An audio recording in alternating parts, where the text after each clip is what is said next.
You know, Windows does that thing where it's like, oh, look, HDMI. Ooh, let me move all the things. There's that, and there's that, and there's that. That's always a good sign. All right, we need to line up one more thing. We're going to do a live demo. Very exciting. Where is it? It thinks it's OK. That's cool. That thinks that's over there. So put that over there. We'll put that over there. We'll switch that back to that. We'll plug this into here. It's all the stuff you don't normally see, because you're normally out having coffee when we do this. But all right. And do I have a laser? Yes, I do. And amazing. All right. I think over 70% of the things are working. Cool. Also, they've given me a 39-minute countdown for a 50-minute talk, which is not going to be distracting at all, but I'm sure that it's the last one of the day, so if I get boring, you can just leave, all right? Deal? So anyway, hello, everyone. It's really cool to be here. What an amazing event this has been. It's a fantastic venue. The talks today have been, I go to lots and lots of events, and I can't remember the last time I looked at a program. I was like, I want to see every single one of those talks. We've seen some fantastic stuff today. We talked about mistakes, and we talked about brains and how people learn languages, and collaboration, and social currency, and beekeeping, and hand coding, WebAssembler, and attitudes to failure, and how databases actually work. And I'm going to wrap up by talking about something which some of you are probably thinking, how's he going to talk about, like email? You know, how much is there really to talk about with email? I love email. I think email is fascinating. And we are going to talk about the reason why, as developers here in 2023, we all have this love-hate relationship with email as a medium. But we are going to start off first by doing a bit of a live demo. So what I'd like you to do is I'd like you all to stand up. It's very important. It won't work. It's like the meetings in the morning. It doesn't work unless you stand up. And I'd like you to get your phone out. I'd like you to go to this QR code. Now, in a moment, a button will appear on your screen that says, do not push this button yet. Do you know what that means? Push it. It means, do not push this button yet. And the people in yellow are the ones who've already pushed the button. So all of those little, so you know the @ sign, like all over the world, they have different names for it. Like we call it @ and it's, what is it, an ape's tail in Dutch. And in Poland, they call it the monkey, and some places call it the snail, or the strudel, or the elephant's trunk in Denmark. We got all these different things. OK, this is cool. We got loads of email. Let me scale that down just a bit so we get a full demo on the screen. That's looking pretty good. All right. That looks pretty stable. So what I'm going to do now is I'm going to count down from 3, and I'm going to, so 3, 2, 1, 0, because 0-based indexing. When I say go, you're going to push the button, and then you can check your email. And once you've received the email, and you might need to check your junk mail for it, once you've received the email, you get to sit down. OK? You ready? 3, 2, 1, hit it.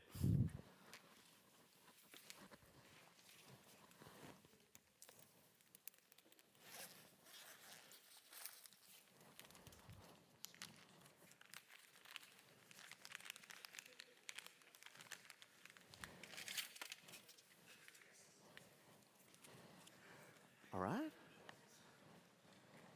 Starting to come through. So you can see the color coding. Some's being delivered. Some of it has been sent, but we can't confirm receipt of it yet. A couple of things have gone to junk. We've got a couple on there where the sending process has had some kind of problem, some kind of handshaking thing. Now, those of you who are still sat up, you're kind of thinking, well, how long are we going to have to stand here for? Well, the interesting news is that we rely on email all the time to do some pretty important things, like delivering two-factor authentication codes. But all the specification says about email is that if it doesn't work first time, you should wait at least half an hour before you try again. And you should probably keep going for 4 or 5 days until you decide that the email isn't going to be delivered. So the first piece of good news for all you folks still standing up, it works perfectly. Everything here is entirely specification compliant. The second piece of good news is that those of you still stood up, come and see me at the end, because you all get one of these limited edition, this sticker should have been an email stickers. It's all right, I got plenty. You can all have some. OK, you can sit down now, folks.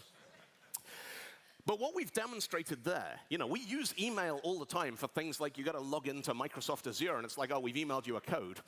And, your boss comes over, hey, what are you working on? You're like, oh, I'm just waiting for an authentication code. It's like, you said that yesterday.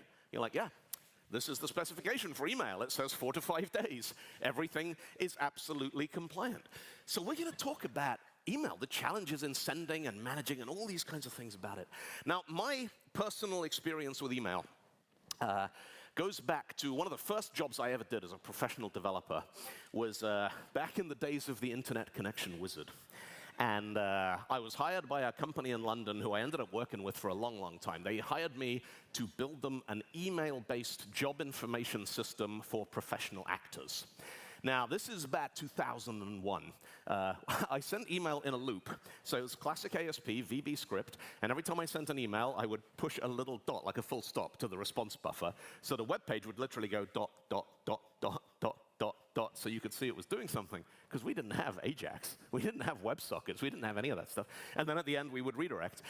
When we launched this system in 2002, it replaced fax machines. And it sent about 100 emails a day. It was spectacularly successful. The entire kind of casting and show business industry in the UK jumped on this thing, and people started going, we need to be on that.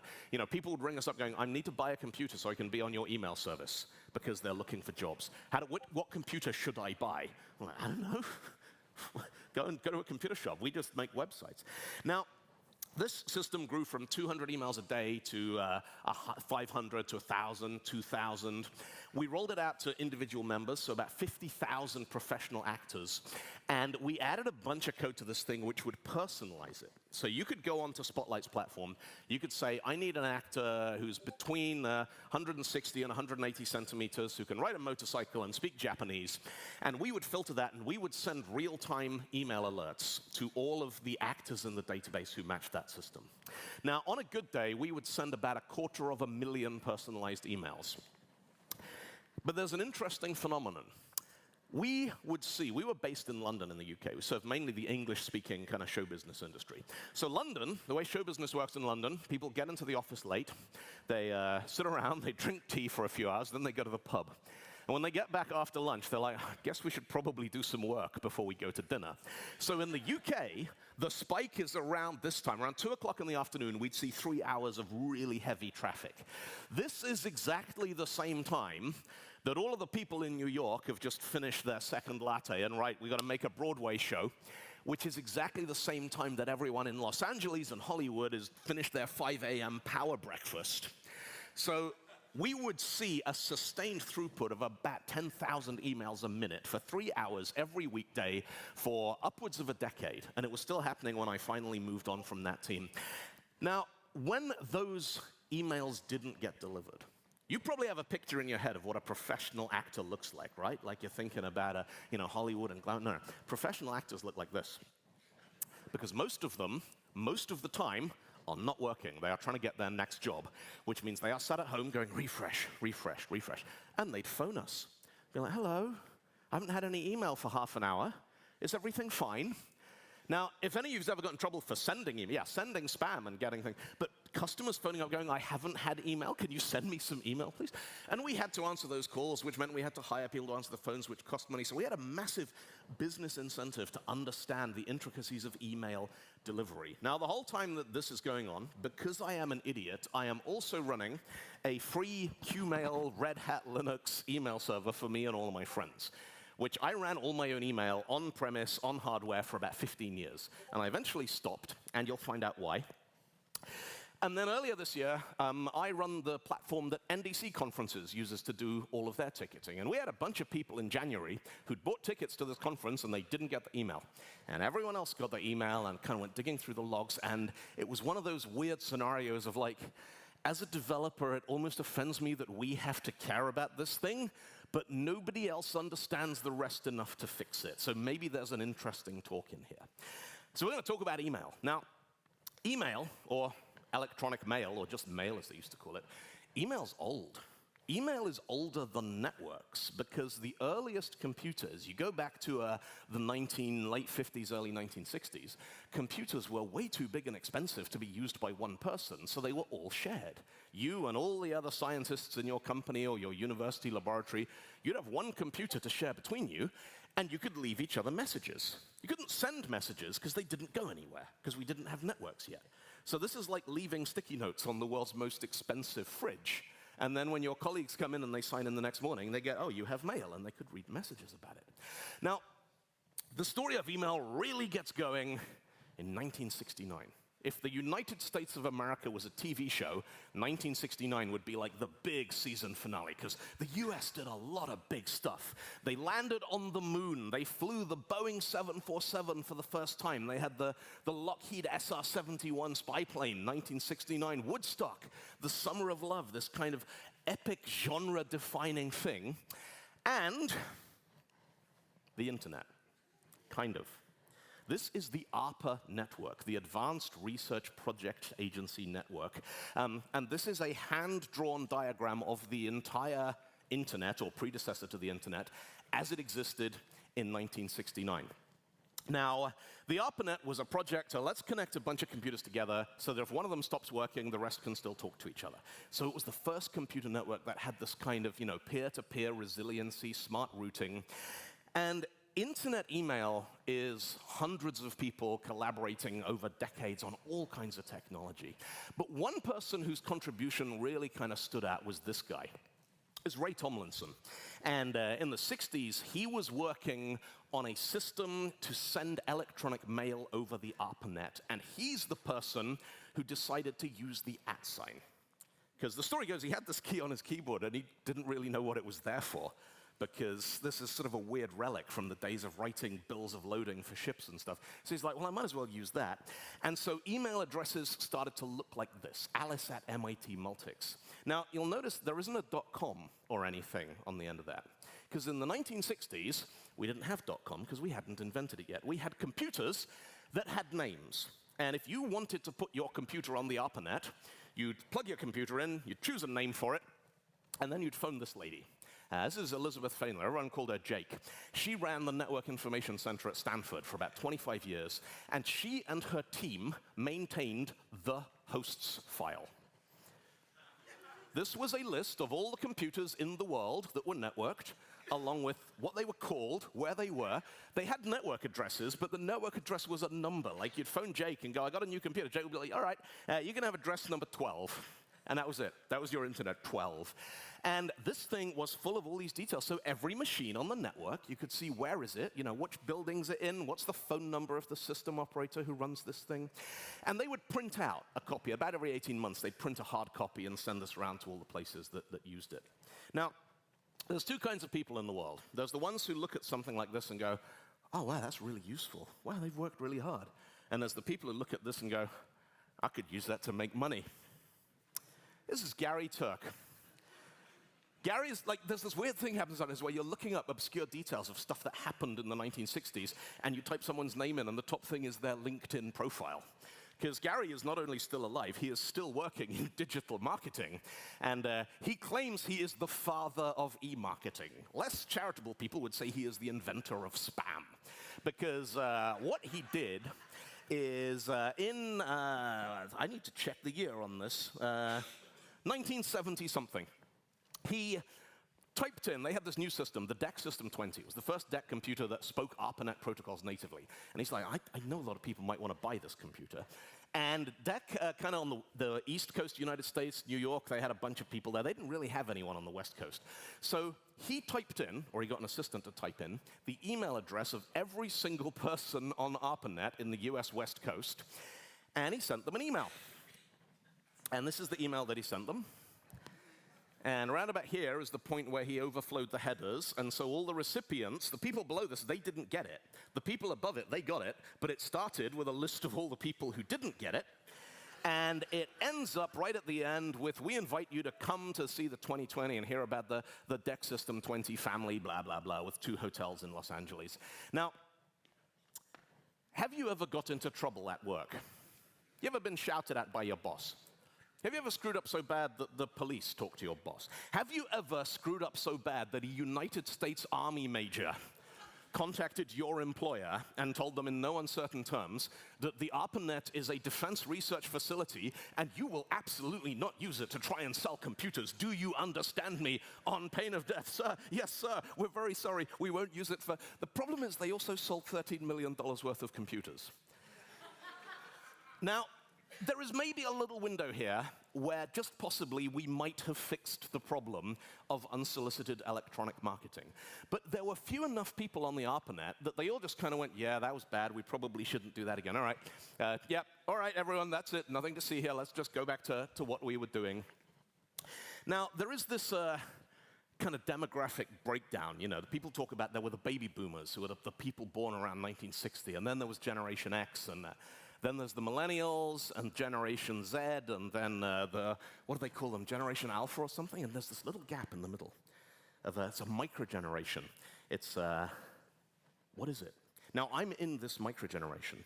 And this microgeneration is the people who, if you were born before Star Wars, you're Generation X. And if you were born after Return of the Jedi, you're a millennial. And if you were born in the gap in the middle, you're a millennial Falcon. All right? That's me. Shout out to all my millennial Falcons out there. And it turns out that the biggest millennial Falcon of them all is the internet. Because in 1977, when Star Wars came out in theaters, the ARPANET existed. It used a thing called the Network Communication Protocol. The hosts file ran everything. There was no junk mail. It didn't exist. When Return of the Jedi came out in 1983, the internet had replaced ARPANET. TCP/IP had been rolled out. We were using a protocol most of us would still recognize today. DNS had been invented. We had hierarchical host names.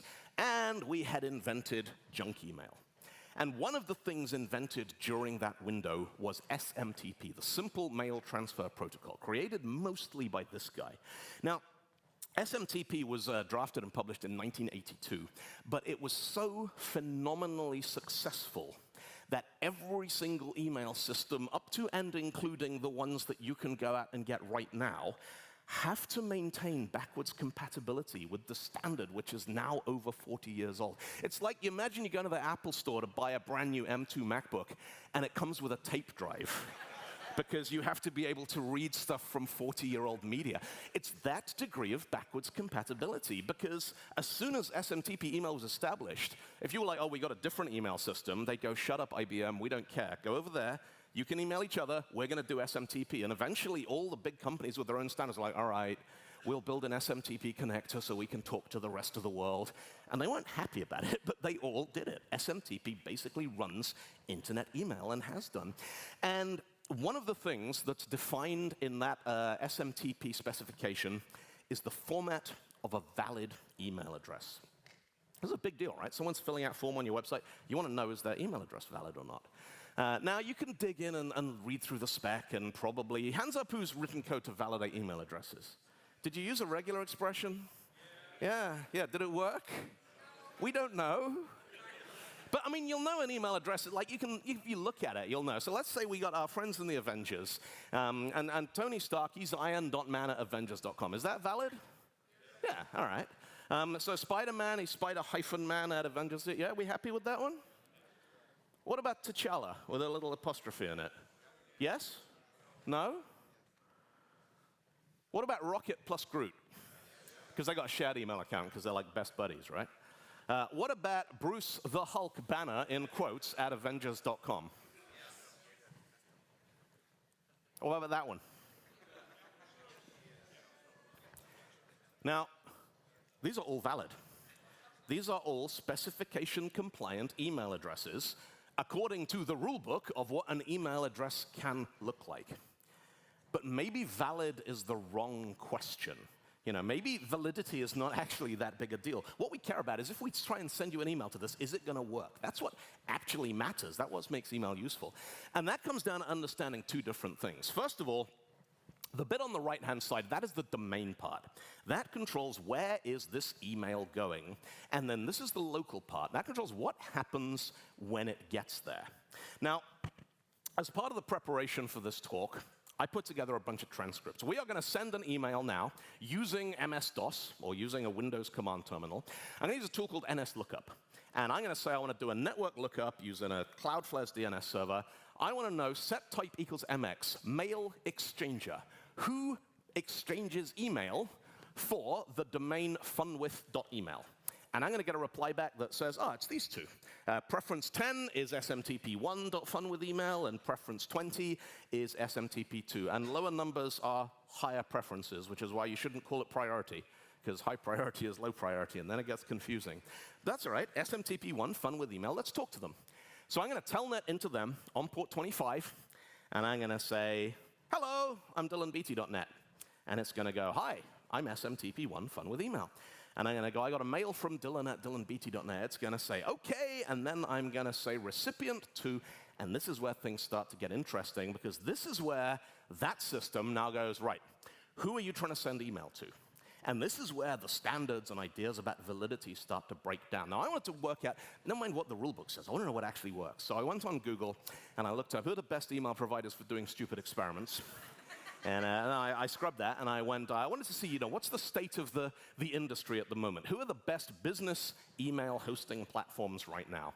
Now, I found a bunch of interesting ones. I want to shout out to this article from PC Magazine, UK, which said the best hosted email providers in 2020 were Salesforce.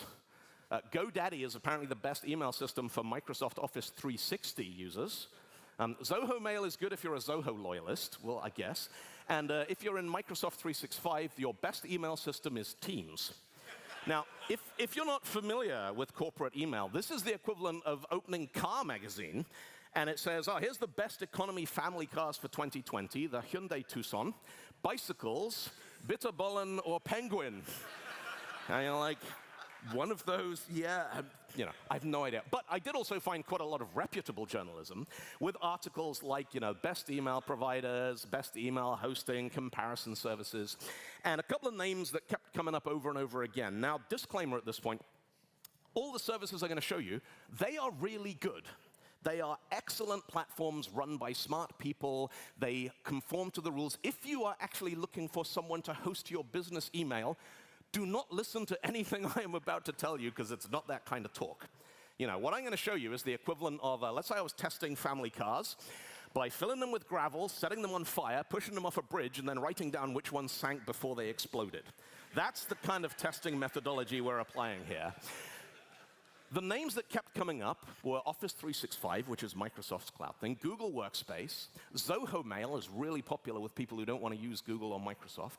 Proton Mail props up a lot because they got amazing privacy, like really top-grade security. And a company called Fastmail, who, disclaimer, I've used Fastmail as a paying customer for years, but they don't know that. None of these people had any idea I was doing this kind of research with them. So I registered subdomains with all 5 of those providers just to see what I could get them to do. Now, first thing I did is I went on all of them. I said, can I register a mailbox called T'Challa? Google, yep. Office, yep. Zoho Mail, I mean, you can, but then the front-end web code that runs their admin interface can't handle the fact there's now an apostrophe in the email address. We're going to put that as a probably not. Proton Mail said no, only alphanumeric characters. All right, not allowed there. And Fastmail just says, please check this. I'm like, all right, you check this. What about Rocket plus Groot? Now, Google says no. Email can't contain special characters. Well, it kind of can, because there's this weird thing with Gmail that it ignores dots, and it ignores plus and anything after the plus. So all of these email addresses, Ironman plus Jarvis, Iron.man plus Jarvis, they all end up in the same mailbox. They all go to ironman@gmail.com. Now, they're not mailboxes, but they are addresses, and they go to this mailbox. So we're already getting confused about, well, what does validity mean in the context of, the fact is they work. If you send mail to them, it will go somewhere. So Google gets a little winky face there. Office 365 says no, but it does say, look, you can have letters, numbers, and the following special characters, which is useful. Zoho Mail says no. Proton Mail says no. Fastmail says this name is already taken. It's not. Like, I just registered this domain. It wasn't there. OK, so they get a bit of a, we don't know what's going on there. Let's try Bruce Banner in quotes. Now, this is valid. This is a valid email address. None of the providers will let you create a mailbox called Bruce Banner, even if you put it in quotes. But we'll come back to that in a minute. What about a single apostrophe? Now, Google says, yeah, that's fine. You can have a single apostrophe as your mailbox. Office 365, yeah. Zoho Mail, no. Proton Mail, no. Fast Mail, no. What about a single dash? Google says email cannot be a single dash. Like, what about 2 dashes? That's fine. Office is fine. Office says, yeah, you can do that. Zoho won't let you. Proton won't let you. Fastmail says this name's already taken. And finally, underscore on its own as a mailbox. Fine with Google, fine with Office. That one says AS101. And I'm like, what's AS101? So I open up the network inspector. I go and pull across the thing apart. It's a 200 success error message with AS101 in it. That means error, it failed successfully. I don't know what that means. But I put that one, it probably doesn't work. And fastmail underscore at fm.fun with email. Hey, great choice. So there we go.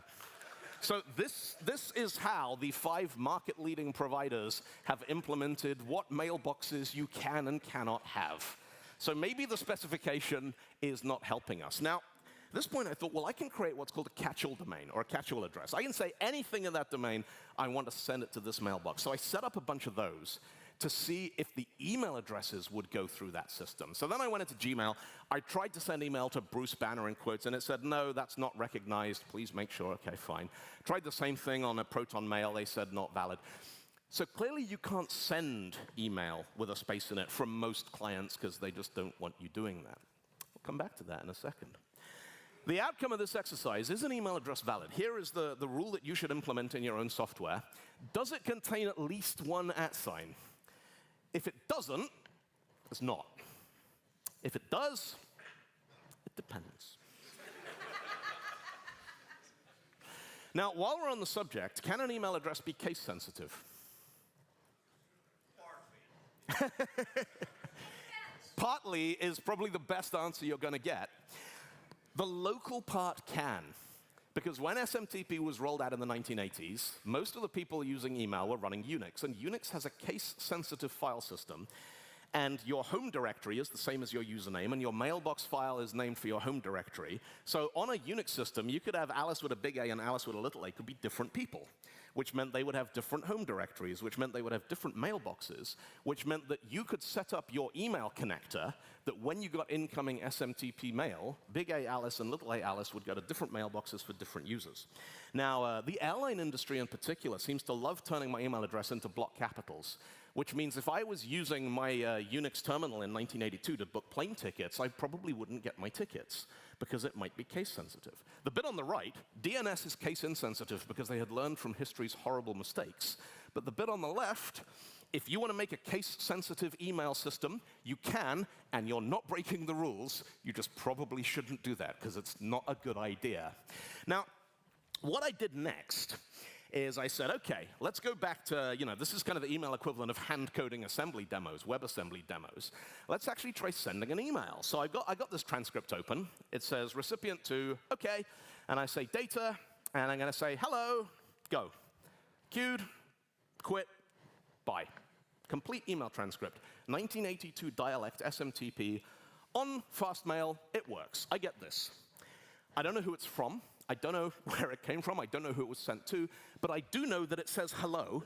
So that bit of it got through. Now, to actually use email, we're going to need to do something a little bit more interesting. But first, I thought, hang on. If I can send email by hand, I wonder if I can get by the validation filters and the things that send emails. So I did a PM, the Proton Mail, got their mail exchanger. I connected to that, and I said, hello, I've got recipient to fun with email with spaces. And it went protocol error. Yeah, OK. Let's try another one. So let's try Zoho Mail. Yep, same deal. Telnet into their mail server. Hello, I've got a message to fun with email. Relaying distant lat. Now, that's the wrong error message. I'm not trying to relay anything. But I think that's it saying, I'm not even dignifying this with a response. You go away and stop wasting our bandwidth. Google. See what Google do when we do that. I telnet into their SMTP server. I say, hey, I've got recipient to fun with email at GG. It says, is not a valid RSC 5321 email address. That's a lie. Like RFC 5321 absolutely says you can put spaces in the local part as long as it's quoted. Google are lying to you. It's another conspiracy by big email, except they're lying in an SMTP transcript, so maybe they need better propaganda on that. And finally, let's try Microsoft. Now, Microsoft, the fun part about that is I could not find any IP address that would let me inject mail directly into Microsoft's system. And I tried my ones at home, I tried work, I tried a bunch of public Wi-Fi. I nearly got in using the public Wi-Fi on the Deutsche Bahn German railway network, but then we moved to another hotspot and it changed and I couldn't get in any after that. So I don't know if it would work, but I could not get far enough to actually try it. But Fastmail, let's tell that in. Fun with email. There we go. Mail from recipient to. OK. OK. OK. This email was sent to an address with spaces in it, and it worked. Quit. Bye-bye. Did it work? Yeah. Sent to an email address with spaces in it, and it worked. So next time someone says emails can't have spaces, you can say, no, no, no, Dylan did this one talk where he proved that under incredibly contrived test conditions, your argument is invalid. Now, all the stuff we've done there, what we are doing is we are delivering mail directly to the recipient. This is the equivalent. Let's say we want to send a letter to this guy. This is the president of Malawi, His Excellency Dr. Lazarus Chakwera. So we're going to write our letter, put it in an envelope, and get on a plane. We're going to go to Malawi, get a little long way, climb up the hill to the presidential palace, knock on the door, and be like, oh, there's nobody here. The president is out. The reliability of our delivery system has failed. We don't send mail like that in the real world. What we do is we put it in a post box, because these things are all over the world in most countries. We put the mail in there, and we allow the global delivery infrastructure to do its job. And a couple of days or weeks later, our letter gets to the president, and he can read it at his leisure. Now, in the real world, this works because there is a cost, a physical and a financial cost to sending a message. We got to pay for postage. We got to actually pick the things. We got to buy printer ink. Have you seen how much printer ink costs? Like, if we want to run a mail scam using letters, we'd be cheaper just investing the money we would have spent on Hewlett-Packard printer cartridges. On the internet, though, let's have a look at my inbox. Lisa's looking for a special friendship. We got the Office of the President. Reem Ahmed has an investment opportunity. United States Postal Service, important message about your package. I've won the lottery, look at that. These are all genuine examples from about 24 hours worth of email. Because email doesn't work. It kind of works, but 90-something% of the actual email sent in the world is spam. And spam comes from a Monty Python sketch, which some of you may have seen. I don't know why this kind of came around, where there's this cafe where everything on the menu is egg and spam and bacon and beans and spam and spam and spam and spam. And once you see the sketch, you're like, yeah, that's kind of what my email looks like some days. And then if any of you was at NDC in Oslo, we actually got a little Viking choir to sing the spam song for that, so there's video of that out there. And the problem is that email was invented by hippies, and hippies suck at authentication because they think everybody is nice. They think peace and love is fine, and that's fine, and you can just connect and like send messages, man, everything's going to be groovy. And this kind of worked. It kind of worked for a long while until the 1990s. Because what happened in the 90s is that the internet and email and the web, they went mainstream. Normal people, people who weren't nerds working in universities, started getting the internet at home. And they had no frame of reference for how to understand this kind of messaging. Now, it seems weird. You have to remember that, you know, in the early 90s, if you said to someone, hey, your cousin in Australia has just had a baby, you're probably looking at 2 or 3 weeks before you get to see a picture of the newborn, right? And then they invent email, and you can send color photographs, and they can download them. And that was mind-blowing.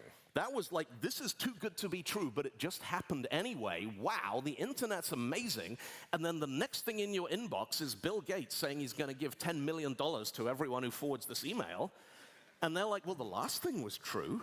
Maybe this thing is true as well. We had blown out everyone's kind of the social context that we use to decide whether something is legitimate. We lost them when we moved online. And it's taken a long while to build them back up. And a lot of very unscrupulous people exploited that for scams, malware, viruses, marketing. Now, the approaches to fixing this, one of them was law enforcement. In 2003, America fixed spam worldwide by passing the Controlling the Assault of Non-Solicited Pornography and Marketing Act, CAN spam. That's why none of us get any spam anymore, right? Yeah. Nice try, Uncle Sam. Didn't work. It didn't work for 3 reasons. 1, it's stupid. 2, most people aren't in America. And 3, the ones that are didn't care, because it was almost impossible to prosecute somebody.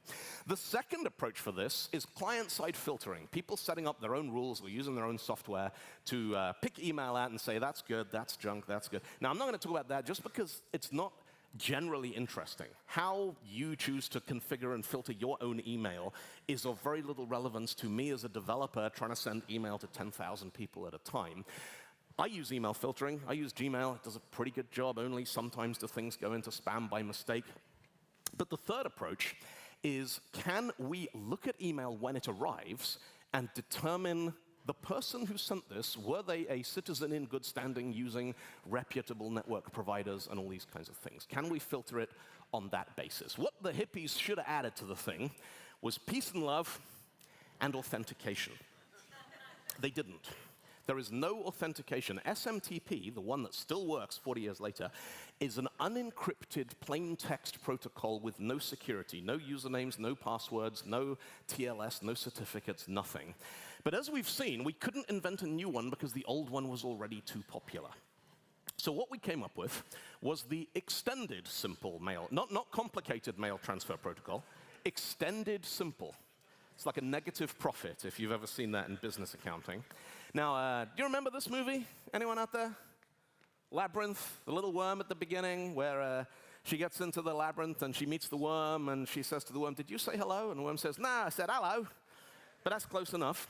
Extended SMTP is based on this scene because when you connect to your outgoing mail server, what you do is instead of saying hello, you say hello, EHLO.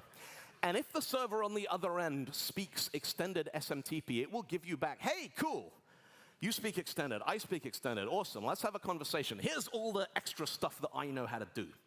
If it responds with anything else, you fall back to 1982 flavor SMTP and get on with your day. But in this instance, it's come back and went, hey, all right, I support authentication. I can do plain text, I can do login, I can do cram MD5, I can do start TLS. Because if you're going to be sending usernames and passwords, you might want to move this thing over onto a secure channel. So I'm going to send, okay, let's start a TLS. Let's invoke transport layer security.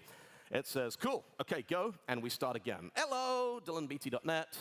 And I'm going to send over auth plain, base 64 encoded username password, which is not encrypted, it's just encoded, which is why we need the transport layer security. Authentication successful, and I'm in. Now, for people sending mail, when I want to send someone a message, the outgoing relay, me talking to my internet provider, that's easy, because they know who I am, I know who they are, they probably have my credit card number, and if I'm a bad citizen and I send spam, they can come to my house and switch off my internet. So this approach has been pretty good in one sense for filtering out outgoing junk mail. That's the problem I had with doing the Outlook example earlier. I couldn't find a relay that would let me send, random handcrafted messages into Microsoft's platform.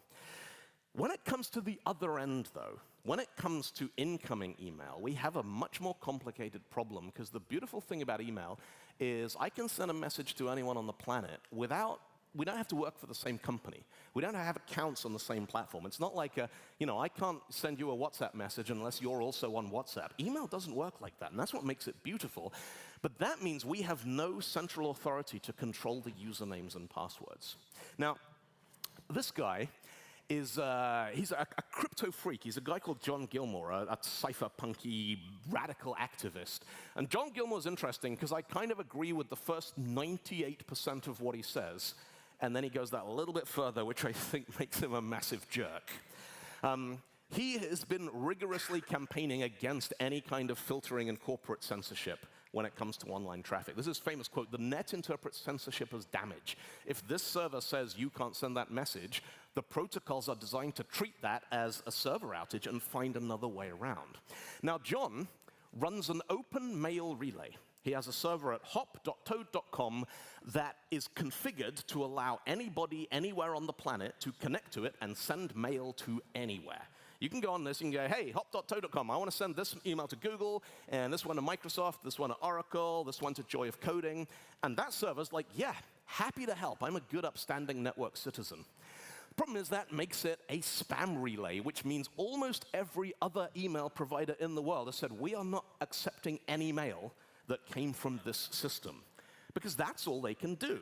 You know, John Gilmore is more of a, I guess, a political statement than any actual technical solution, insists on running an open relay, and the only way to safeguard against people abusing that open relay is to say, well, we're not taking anything. We won't accept any mail from that because you're not doing anything to guarantee the integrity of the mail that came through there. So when it comes to incoming messages, the stuff that actually gets delivered, what we need to do is look at the stuff that made it as far as us and go, where did this come from?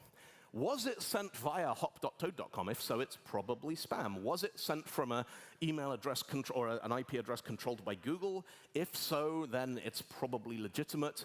Now, there's a bunch of databases out there which maintain live lists of all of the IP addresses of people who have been accused of sending spam. This is why I stopped running my own mail server, is about once a month, somebody would report, not my address, they would report the block of addresses that my server lived in and say, we're getting spam from these addresses, please block them all. And what these services do is they go, oh yeah, well, definitely guilty as sin. If they're not guilty, they can go and fill out the form once a week. And I got to a point where every couple of days I was having to go and check another address, and that's what kind of put me off, is the technical kind of curiosity of running a mail server wasn't there anymore. All I was doing was playing this arms race against these spam black hole blocking lists. Now, these databases don't work terribly. I mean, sure, they filter out a lot of spam. I'm guessing if they didn't exist, spam would be a little bit worse. But they also catch an awful lot of false positives. And when they do, what they do is say, no, you're a bad person, no email from you until you go through the form and you submit the appeal and you convince us you're legitimate. And getting put on one of the lists takes about 30 seconds, and getting off it again takes about a week. That's what happened with the NDC tickets in January, is the SendGrid relay that we were paying money to send through, someone put it on one of the block lists that was being used by a company called Mimecast, who provided email filtering as a service, and suddenly a bunch of paying customers couldn't get their stuff because the system had broken down. So we need something better than relying on the internet to police itself. That has never worked. But there is a solution. If you go on there, so this is the Google admin toolbox. They've got an online tool called Dig, which lets you go and pull apart DNS records and see what they look like. We're going to put fun with email in there. We're going to have a look here at the text record on that. And that's got this weird cryptic thing in here. Now, this is called a SPF record, something called the Sender Policy Framework. Now, SPF is a way of saying, look, this is my domain, and the only servers that are allowed to send email for my domain are this one, and anyone else, you can throw it away. You can junk it. The thing I love about SPF is it could have been implemented in 1982 because it is built on top of DNS and SMTP. It doesn't require any changes to the software, and so it rolls out very organically. People, when they first kind of rolled this out about 10, 11 years ago, first nobody cared, and then a handful of people were like, oh, one of my emails bounced. Oh, that's interesting. Oh, there's this SPF thing. Yeah, I'll set that up. And they went and put the DNS record in. And what this record says is, let me show you the whole thing here. So this is saying, look, for this domain, Fun with Email, email will come from this IP address, 198.51.100.25, or it will come from any of the addresses that are published by smtp.com, or it will come with the addresses that are published by messagingengine.com, because those are the two services I use to relay mail. And anything else, we've got a rule here. If it's a plus, it says pass, deliver this, it's fine. If we have a question mark, it says we don't care. Why would you publish a rule that says you don't care? Because you want to test it before you switch it on. So you can put these rules out there, see what came through the other side. A squiggle is a soft fail. It says this is suspicious, but deliver it anyway. And a minus, you can say to the world, look, you see anything else from this domain, from any other IP address, just drop it. Just scrub it. Don't deliver it. Don't waste your time trying to get this thing delivered. Now, there's a bunch of other interesting systems. Oh yeah, the plus is implicit, by the way. So a lot of the time, these records, they don't actually, they're just like, if that passes, good. If that passes, good. If that passes, good. Otherwise, flag it as something. Now, this is all based on network activity. This is all based on where did it come from, looking at network traffic. The actual message itself that we sent a moment ago just said hello. It's the equivalent of getting a postcard in the mail, just says hello, and you're like, I don't know, where did this come from? Who sent it? Who received it? When was it sent? I have no idea. We want to send something a little richer. So let's go back into our transcript, and we're going to connect, and now I'm going to say, hey, from Dylan, here's the subject. Look, email is fun. There's a message about how email is really fun. Have a lovely day now. And I'm going to say, queued. And this works brilliantly as long as everything you have to say can be expressed in 7-bit ASCII. Now, 7-bit ASCII was a wonderful idea in America in 1969, along with Richard Nixon and leaded gasoline. So maybe we need to think a little harder about what we want to do. Now, the problem is SMTP is built on 7-bit ASCII. We can send that message. That comes through the other end. If you want to talk to someone whose name isn't in ASCII, basic SMTP won't help it. If you want to include text, you're writing in an alphabet which isn't 7-bit ASCII, it's not going to help you. But we can't break the system. We can't invent 8-bit email because email is a 7-bit protocol, and if I can't talk to you, then it's not going to work. So we invented MIME, multi-purpose internet mail extensions. And MIME is basically a way of taking anything you like and turning it into 7-bit ASCII and then rehydrating it at the other end. And it's actually a pretty clever system. MIME is a tree structure. So I'm going to send an email from, to, subject, date, MIME version. Then I'm going to put this boundary in. And the boundary says, look, here's a string of text that I guarantee is not going to appear in the body of this mail message. You can use this as like a special delimiter. I'm going to say this is a multi-part message in MIME format, just in case anyone out there is still reading this on their Unix machine from 1982. And then I'm going to put a boundary in. And that starts a container. And then I'm going to say, right, multi-part alternative. Here is the same message in a different format. I've got a text plain version of it, and I've got a text HTML version of it. So you can choose. Don't show both. Choose the one that makes sense. And then I'm going to put that original boundary back in. Now, you see the way we got this tree structure? We got the blue boxes inside the pink box inside the email. You can nest this stuff all the way down. MIME is actually incredibly clever. And then I'm going to say, and here is an image. It's a PNG attachment. The file name for this is fun with email. And I'm going to drop this in base64 encoded and just put this huge block of 7-bit ASCII that on the other end is going to get rehydrated and turned back into an image. Now, this is all well and good. The theory of this stuff is fascinating. When you are actually building a system that sends email, like the one that I built as the demo for this example, you've got to consider the fact that you have no idea what your clients are going to be reading that on. It could be smartphones, it could be big screens, it could be screen readers, it could be almost any kind of system. Now, there's a couple of tools out there that can help us write good performant HTML email. HTML email is horrible, by the way. It is absolutely horrific. There's a tool called MJML, the Mailjet markup language. And there's another one out there which doesn't have a logo, but they do have this cuttlefish waving icons around. So I thought I'd throw that in instead. This is Foundation for emails. And what these tools basically do is they let you write markup. Now, if you look at this closely, it looks like HTML. It's not HTML, it's MJML, but you're like, all right, we got a head, we got a body, we got a section, we got an attachment, that's pretty good. And it will take this and it will compile it into the sort of HTML that works reliably on email clients, which is horrible. Because things like Microsoft Outlook for the web, they don't support floats. They don't support grids. All they support is tables inside tables inside tables inside tables. If you look at this closely, you've got 4 levels of nested tables, and the blue comments there are saying, oh, and by the way, if you're Microsoft Internet Explorer, you get 2 extra tables for free. So writing this kind of stuff by hand is absolutely horrible. The tools out there that let you do it, they are fantastic. A moment's silence for the people who did have to write this by hand. The problem is they are dumb transpilers. They have no logic. So a lot of projects I've worked on, what we've ended up doing is taking Mailjet and compiling it into something like CSHTML, which is the templating language that .NET uses, or compiling it into Ruby, or compiling it into something you can use with a Node.js view engine. And so you end up having to compile everything once to get the MJML into a usable template. And then at runtime, you populate that with things like hello customer name and the order contents, and run that through the whole system. And then you're like, yes, brilliant. Works on my machine. Now, there's a couple of tips for testing email. First of all, any system you build that sends email, put a link somewhere in the admin system, dashboard, whatever you've got, that you can click on it, and you can say, hey, show me what that email looks like. Show us what we sent. Because it is much easier to debug this stuff by refreshing a browser than having to send a mail, wait for it to be delivered, open it up, look at it, go, oh, no, hang on, that's the last one, delete that one, look at the next one. So put something in there you can refresh on and share it. Say to the rest of the team who are managing this thing, you can jump over here, click that, that'll show you what the email looked like when the customer got it. This has cut down a lot of headaches we've had over the years. There is a tool called Papercut. Papercut is fantastic. Papercut sits in your system tray on Windows, and gives you a local email server that you can jump onto and you can send mail to. So you configure your software to use it as a mail server. And then every time you send a mail, it says, well, let's look at it. This is the message. Here are your headers. Message body looks like this. We can see the different sections, that MIME breakdown we looked at earlier. You can see the raw email content, which if we want to, we can go and copy and paste into session transcripts and stuff. And then there's a tool called Mailtrap, which I love dearly. And Mailtrap, use that kind of on your staging environment. You say, send email to Mailtrap, and it picks it up, and it gives you the same thing in a web-based view. But the other thing it gives you is it gives you a spam analysis. So you can jump in over here. So that's what my email looks like. That's my HTML source.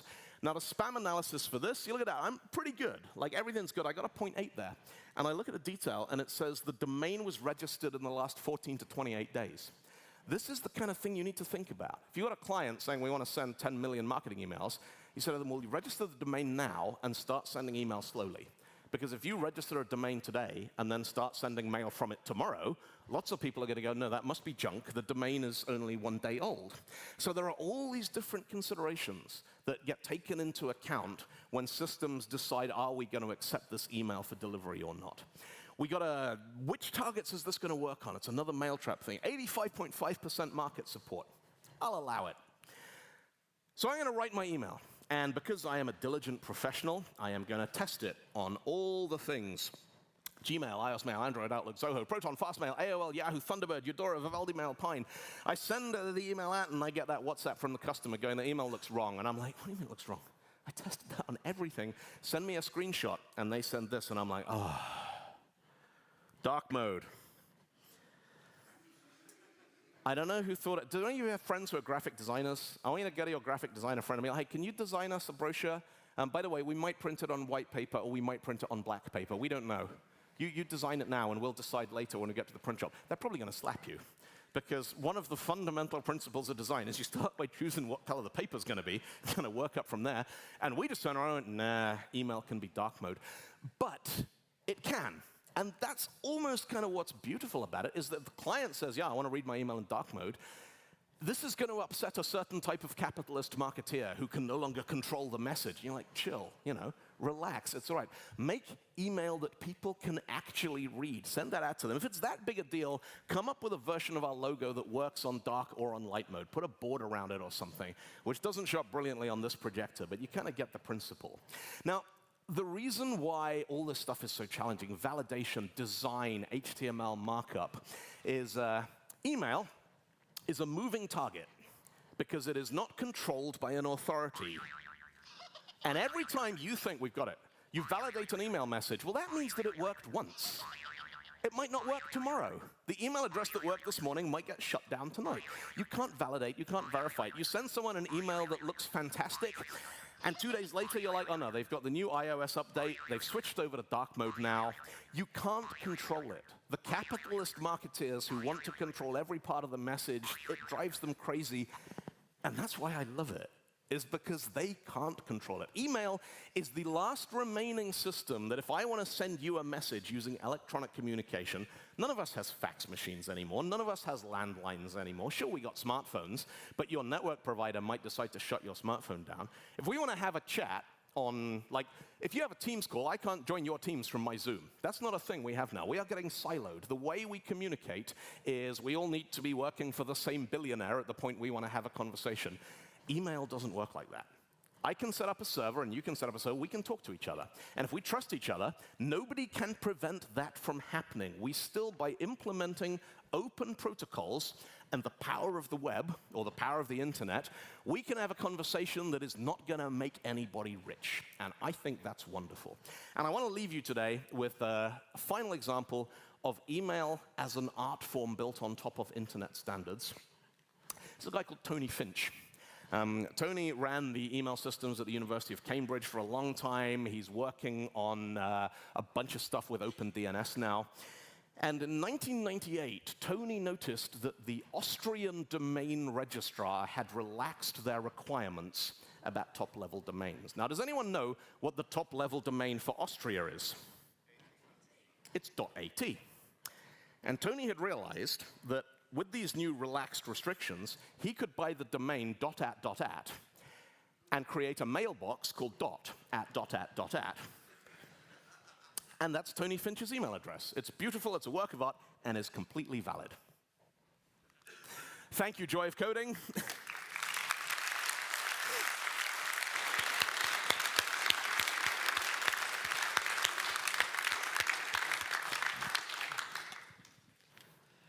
Thank you, Dylan.